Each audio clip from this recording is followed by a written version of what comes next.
نحمدہ و نصلی علی رسول الکریم بسم اللہ الرحمن الرحیم رب اشرح لی صدری ویسر لی امری واحلل عقدۃ من لسانی یفقہوا قولی صدق اللہ العظیم۔ معزز خواتین حضرات، آج عمران خان صاحب اور ان کی اہلیہ بشرا بی بی کو توشہ خانہ کے ریفرنس کے اندر نیب کے تحت 14 سال سزا سنا دی گئی۔ مجھے بالکل حیرت نہیں ہوئی۔ ایک تو کچھ ان لوگوں کو حیرت نہیں ہو رہی جو تھوڑا سا وکالت جانتے ہیں، جنہوں نے قانون پڑھا ہے۔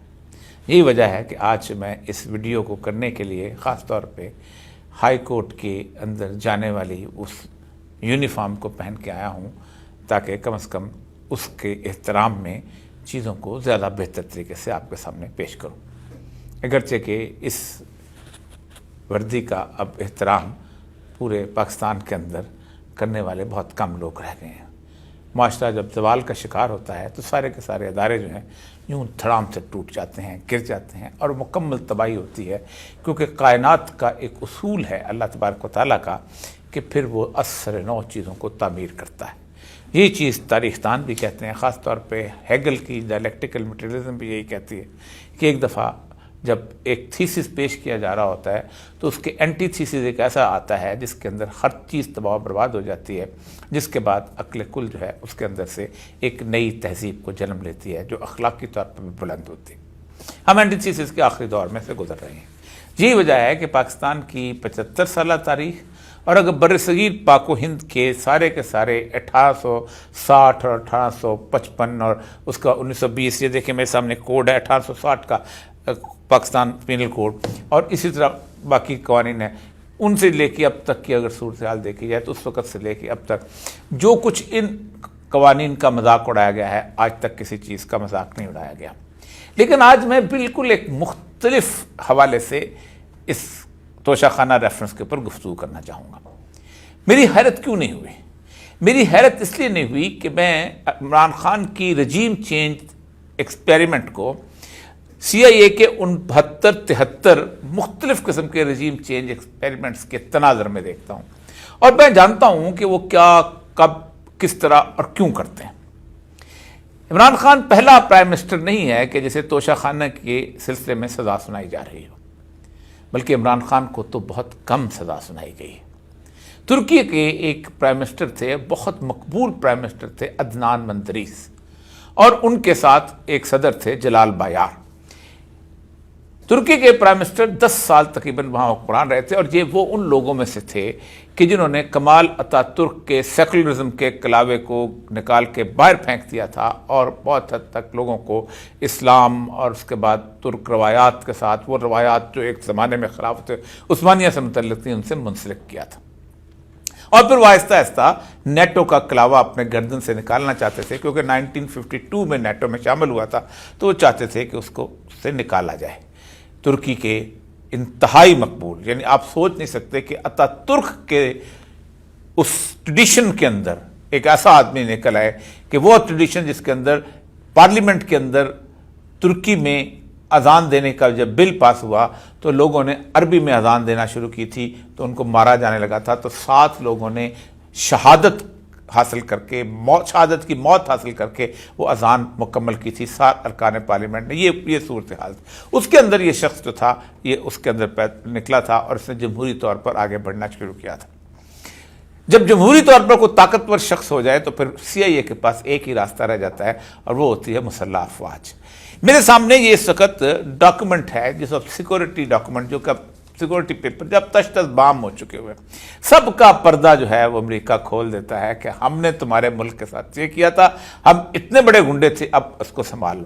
یہ سیکورٹی پیپر جو ہیں یہ بتاتے ہیں، یہ اس وقت میرے سامنے ہیں، کہ continuing pressure from the USSR for closer contact has resulted in agreement that Turkish Premier Menderes will visit Moscow in July and that the Khrushchev will return his visit at a later date۔ یہ انہوں نے کہا ہے کہ اس کے بعد بتایا گیا کیوں ملنا چاہتا ہے، کیسے ملنا چاہتا ہے، کیا صورتحال۔ یہ اس وقت تک 10 سال سے حکومت کر چکا تھا۔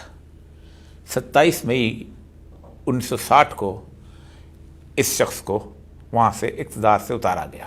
لیکن اس سے پہلے بالکل ویسا ہی واقعہ کیا گیا جیسے عمران خان کو مارنے کی صورتحال تھی. اس کا جہاز انگلینڈ جا رہا تھا, اس کو کریش کروایا گیا, لیکن یہ اس حادثے سے بچ گیا جیسے عمران خان وزیر آباد سے بچا تھا. 27 مئی 1960 کو اس کو وہاں سے کیسے اتارا گیا؟ چند نوجوان ترک فوجی افسر, ایک جنرل جمال گرسل, آپ جو میرے ایج کے لوگ ہیں انہوں نے گرسل کا نام بہت اچھا سنا ہے, انہوں نے ایوان وزیر اعظم پہ قبضہ کیا. جلال بایار کو وہاں سے نکالا, صدر کو, عدنان مندریس وزیر اعظم کو, اور ایک وزیر خارجہ کو نکالا اور ان کے خلاف ریفرنس داخل کیا گیا. یہ ریفرنس توشہ خانہ کا ریفرنس تھا. توشہ خانے میں کوئی افغانستان گئے ہیں, آپ کو 2 بکرے جو ہیں وہ ملے ہیں, مینڈے دیے گئے تھے, تو آپ نے وہ توشہ خانے میں اس کی قیمت جمع کرا کے تھوڑی سی قیمت بنا کے اس کو ذبح کر کے کھا لیا. تو وہ تمہیں اس ریفرنس کی بنیاد پہ عدنان مندریس کو, جلال بایار کو اور ان کے وزیر خارجہ زورلو کو سزائے موت سنا دی گئی. اور جلال بایار چونکہ صدر تھے, وہ بہت زیادہ بیچارے بزرگ تھے, تو ان کو چھوڑ دیا گیا. لیکن وزیر اعظم عدنان مندریس اور اس کے وزیر خارجہ کو سزا سنا کر جیل کے اندر ہی دفن کر دیا گیا, کیونکہ ان کو بالکل اندازہ تھا کہ عوام جو ہے ان کے جنازے میں اگر ایک دفعہ شریک ہو جائے تو یہ بہت خوفناک صورتحال ہوگی.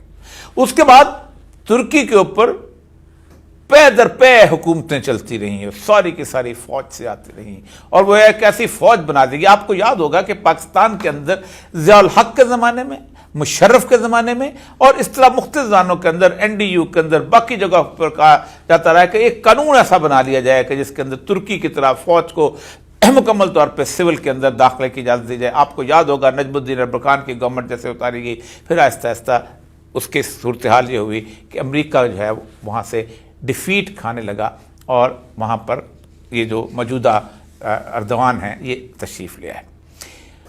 CIA نے آخری کوشش کی ہے 2016 میں, اور لیکن اس وقت تک عوام کو عدنان مندریس یاد تھا, کیونکہ عدنان مندریس کی سزا جو تھی اردوان کے آتے ہی 17 ستمبر 1961 کو پھانسی دی گئی تھی, اور 17 ستمبر 1990 کو اس کی سزا کو پارلیمنٹ نے معاف کر دیا, اور اس کو ہیرو قرار دیتے ہوئے اس کی قبر وہاں سے نکالی گئی, اور اس کی قبر کو اس کو بعد میں اس کی لاش کو ایک باہر دفن کیا گیا, جس کے اوپر اتنا بڑا اس وقت ان کا مقبرہ بنا ہوا ہے. اس پہ تیز خان صاحب جو ہیں حاضری دے رہے ہیں اس وقت, یہ میرے ہاتھ میں وہ تصویریں.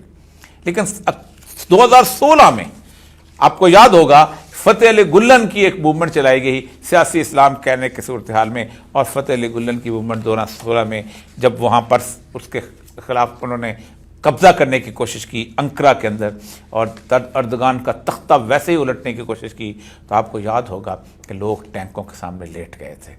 لوگوں نے پوری کی پوری اس فوج کو مکمل طور پہ پسپا کے رکھ دیا تھا. اور میں صرف یہ بتاؤں کہ کتنے لوگ تھے جو اس کے بعد گرفتار ہوئے اور کتنوں پہ مقدمہ چلا. یقین 15,846 لوگ جو تھے, جن میں سے 10,012 جو تھے فوج کے لوگ تھے, اور 1,481 جوڈیشری کے لوگ تھے کہ جو اس وقت فیصلے کرتے رہے تھے کہ فوج کے حق کے اندر. اور اس کے بعد 48,222 گورنمنٹ آفیشلز اینڈ ورکر یہ سسپینڈ ہوئے تھے, اور 3 نئی agencies, news agencies, 16 TV channel, 23 radio station, 45 news paper جن کو امریکہ فنڈ کرتا تھا, CIA فنڈ کا, یہ بند کر دیے گئے تھے. اور اس کے بعد یہ وائس آف امریکہ کی خبر ہے کہ پھر اس کے بعد کم از کم 100 کے قریب جو ہے جرنلز اور دوسرے سول آفیسرز کو لائف امپریزمنٹ یعنی عمر قید کی سزا سنا دی گئی تھی. اور میں 2016 کے بعد کم از کم 3 دفعہ ترکی جا چکا ہوں. ترکی چین, امن اور سکون لکھتا ہے. چیزیں ہوتی ہیں. آج توشہ خانہ کا کیس ہو گیا ہے. آج توشہ خانہ کا کیس ایگزیکٹلی بالکل عدنان مندریس کی طرح ہوا ہے, لیکن صرف ایک غلطی ہوئی ہے, اور غلطی شاید اس میں آگے راستہ نکل سکے. اس وقت توشہ خانہ کا جو کیس بنایا گیا تھا اول تو بنتا نہیں تھا, اس لیے کہ جب آپ کسی چیز کی قیمت ادا کر لیں اور اس کے بعد وہ آپ کی ہو جائے تو آپ جب چاہے جیسے چاہے جس طرح اس کو بیچ سکتے ہیں. اور قیمت ادا کرنے میں بھی پرائم منسٹر خود تو نہیں ہوتا, وہ بندہ جو کہ اندر اس نے قیمت لگائی ہوتی ہے وہ ہوتا ہے. اور وہ تو ظاہر بات ہے, آپ کو پتہ ہے کہ ملٹری سیکٹر کرتے ہیں, اور بریگیڈیئر صاحب کو تو کون سزا دے گا, یا کسی اور جو اس کے ان کے جو اور ان کے لوگ تھے جو کسٹم سے ہوتے تھے, پورے کا پورا ایک کمیٹی ہے جو کہ FBR کے اندر بنی ہوئی ہے. پھر اس کے بعد میں اس کی ڈیٹیل میں اس لیے نہیں جانا چاہتا کہ ڈیٹیل اس وقت کی جاتی ہے جب کوئی قانون کی بات کی جائے. وہاں سے ایک آدمی کو اٹھا کر اس کو لایا گیا ہے, انڈین ایک جیولر کو اس سے پوچھا گیا کہ یہ جو اس کی قیمت کتنی ہے اور کیسی ہے. وہ ساری صورتحال کے اندر میں اس میں اس کو پتہ بھی نہیں تھا کہ یہ کیرٹ کہا جاتا ہے یا یہ اونسز کہا جاتا ہے, جو کچھ اس کو بالکل ہیرے کا بھی اندازہ نہیں تھا, چیزوں کا بھی اندازہ نہیں تھا. یہ اپنی جگہ ہے. یہ کیس جو ہے اگر کسی ہائی کورٹ کے جج کے اندر اتنی سی بھی ضمیر کی طاقت ہوئی تو 1 گھنٹے میں چلا جائے, کیونکہ اس کے اندر ایک 342 کا بیان ہوتا ہے کہ آدمی جو ہے وہ اپنا بیان دیتا ہے اور اس بیان کے اوپر یا اس سے جیرا کرتا ہے. نہ اس کو جیرا کرنے کی اجازت دی گئی. لمبی باتیں آپ نے ہر ایک سے سن لی ہوں گی کہ نہ ان کو ڈیفنس کا لائر لانے کی دی گئی. جج بشیر بیچارے نے رخصت لے لی تھی ریٹائرمنٹ سے پہلے کہ میں نہیں کرتا ہوں. بیماری کے اندر کل اٹھ کے بھی چلا گیا, لیکن اس پہ کتنا پریشر ہوگا اور کیا کچھ نہیں ہوگا کہ جیسے اس نے فیصلہ کیا ہے. اور یہ فیصلہ جو ہے ظاہر بات ہے لا کا بنیادی اصول ہے no person should be condemned unheard. لیکن اس سارے کے نتیجے میں 8 فروری آ رہا ہے.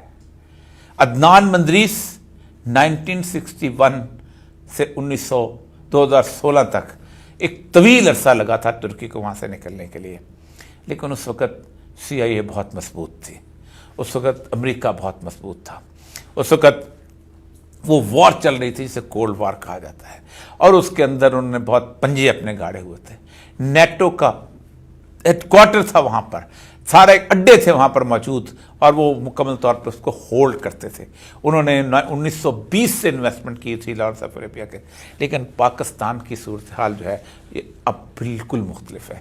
جو لوگ اس بات کا اندازہ نہیں کر رہے کہ 8 فروری کو کیا ہوگا, ان کو اندازہ نہیں ہے کہ بار بار بتا سکا ہوں کہ 8 فروری کو صرف صبح جس وقت لوگوں کو 10 بجے کے قریب اندازہ ہونا ہے کہ اس پاکستان کے پورے 90,000 پولنگ اسٹیشنز کے اندر پولیس بالکل پورے پاکستان میں بکھر چکی ہے, اور اب کوئی زبردست قسم کی ایلیٹ کی فورس کی گاڑیاں یا پولیس کا SHO کی نفری اس کو آ کے تھپڑ مارنے, ڈنڈے مارنے, گاڑی میں بٹھانے کے قابل نہیں رہ گئی. تو پھر جو لوگ نکلیں گے وہ صرف 3 گھنٹے کے اندر پاکستان کو ایک نیا تماشا بنا کے دکھا دیں گے. یہ بہت بڑی ہوپ ہے, اور اس کی وجہ یہ ہے کہ اصل مسئلہ یہ ہے کہ لوگوں کے ایک شخص کو یہ پتہ ہے کہ یہ کیس کیسے بنے ہیں, یہ کیس کتنے بودھے ہیں, اور یہ کیس کیسے ختم کیے جا سکتے ہیں.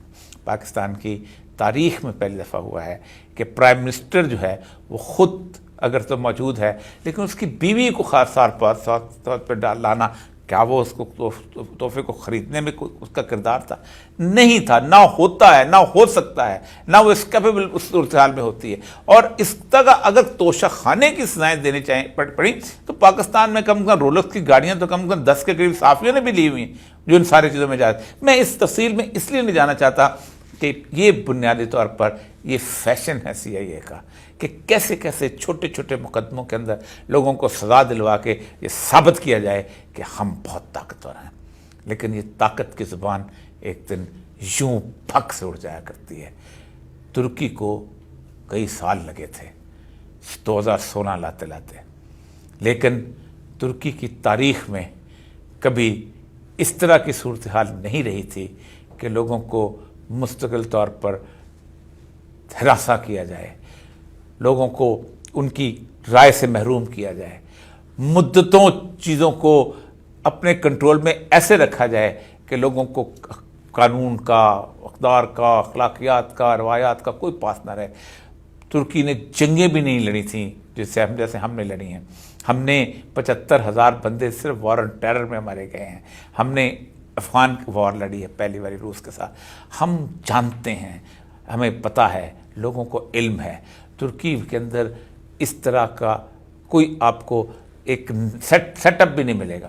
اصل مسئلہ یہ ہے کہ پاکستان CIA کے شاید آخری ہچکی لینے والا ملک ہو جہاں سے اسی طرح CIA کا شاید جنازہ نکلے یا اسی طرح امریکہ کا جنازہ نکلے جیسے ہمارے پڑوس میں ایران میں نکلا تھا, اور پھر سنبھالنا مشکل ہو جائے گا. یہ ایک مثال دی ہے, یہ بڑی پیسفل مثال ہے. اس سے زیادہ خونی مثالیں بھی موجود ہیں. بار بار کہتا ہوں کہ ان مثالوں سے بچو. اس وقت عمران خان صاحب اور پی ٹی آئی کی جو پالیسی ہے میرا خیال ہے اس سے بہتر پالیسی نہیں ہو سکتی. اور میں آج بھی کہتا ہوں کہ اسٹیبلشمنٹ اتنی مضبوط نہیں ہے کہ الیکشن کے دن دھاندلی کر سکے. میں نے اس پہ بار بار تمام تر شواہد کے ساتھ ثابت کیا ہے کہ یہ کبھی بھی اس طرح ووٹ بدل ہی نہیں سکتے. یہ 9-8 فروری سے پہلے 12 بجے رات تک یا 8 فروری کے صبح 7 بجے تک یہ دھاندلی کر سکتے ہیں. 7 بجے کے بعد صرف خلق خدا کا راج ہوتا ہے اور خلق خدا سب کچھ بدل سکتی ہے. وآخر دعوانا الحمدللہ.